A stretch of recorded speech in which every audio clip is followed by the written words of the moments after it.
এই চাঁদের মধ্যে প্রথমে নেমেছিল নীল আর্মস্ট্রং। মহাকাশে যাওয়ার আগে তার আগে কুকুর পাঠিয়েছিল একটা, নাম হচ্ছে কি লাইকা। লাইকা নামে একটা কুকুর পাঠিয়েছে, যে মরলে আগে কুত্তায় মরুক, আমরা বেঁচে থাকি, ঠিক কিনা?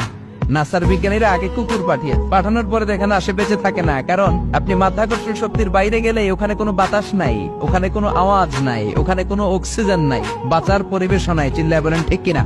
তারপর গেল ভ্যালেন্টিনা তেরেস্কোভা, প্রথম নভোচারী। এদের সাহসের এই ধারাবাহিকতায় 1969-এ অ্যাপোলো 11 নামে একটা স্পেস শাটল দিয়ে নাসার সেই স্টেশন থেকে নীল আর্মস্ট্রং, এডউইন অলড্রিন আর মাইকেল কলিন্স তিন বন্ধু মিলে একটা স্পেস শাটল দিয়ে চলে গেল চাঁদে। চাঁদে তারা নামলো, ইউনাইটেড স্টেটস অফ আমেরিকার পতাকা তারা সেখানে গেড়ে দিল।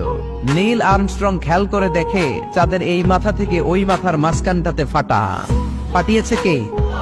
সে পরবর্তীতে পৃথিবীতে এসে বিশ্বনবীর বায়োগ্রাফি পড়ে জানতে পেরেছে এটা বিশ্বনবী আঙ্গুলের ইশারায় ফাটিয়েছিলেন। পড়েন আল্লাহু আকবার। আবার চাঁদের মধ্যে সে একটা মিউজিক শুনতে পেল। কি শুনতে পেল? চমৎকার একটা মিউজিক। কিন্তু পৃথিবীতে এসে কোথাও এই মিউজিক সে পায় না, কোথাও এই মিউজিকের ক্যাসেট অ্যালবাম খুঁজে পায় না। আমেরিকার একটা প্রেয়ার হলের পাশ দিয়ে সে হেঁটে যাচ্ছে, হঠাৎ দেখে ওই মসজিদের ভেতর থেকে ওই মিউজিকটা বাজে যেটা সে চাঁদে শুনেছে। মসজিদে ঢুকে দেখে একজন লোক কানের মধ্যে দুই হাত দিয়ে এই মিউজিকটা বাজায়। আসলে এটা কি মিউজিক না আজান? সে ভিতরে ঢুকে মুয়াজ্জিনরে বলে, তুমি এত বড় সিঙ্গার, এত বড় মিউজিশিয়ান, তোমার গান, তোমার মিউজিক চাঁদেও বাজে, কি এটা? সে বলল, এটা গান নয়, এটা মিউজিক নয়, এটা হচ্ছে আজান। চিল্লায় বলেন ঠিক কিনা? সে আজানের ধ্বনি আজও আছে না নাই? মহাত্মা গান্ধীর নাম শুনছেন? ভারতের অবিসংবাদিত নেতা, ব্রিটিশ খেদাও আন্দোলনের পুরোধা, যিনি বারেট ল করেছেন লন্ডন থেকে, পেশায় একজন ব্যারিস্টার। তিনি ভাবলেন সবসময় মুসলমানদের একজন নবীর কথা শুনি আমার হিন্দুস্থানে, সবাই বলে মোহাম্মদ মোহাম্মদ, কেই মোহাম্মদ, দেখি তো তার একটা জীবনী গ্রন্থ পড়ি। তো 2 খণ্ডের একটা জীবনী গ্রন্থের প্রথম খণ্ড উনি পেলেন। উনি ভাবলেন বইয়ের ভূমিকাটা পড়ে রেখে দিব, পুরোটা পড়ার দরকার নাই।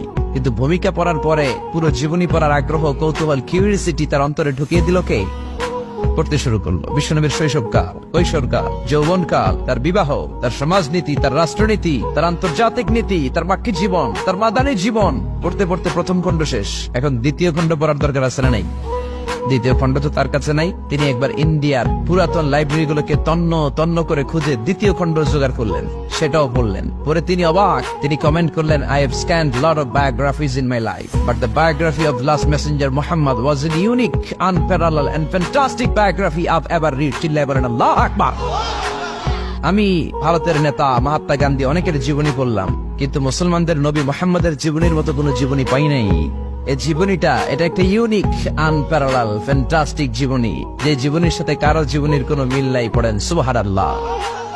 এটা কোনো মুসলমানের কথা না হিন্দুর কথা? এটা হিন্দুর কথা।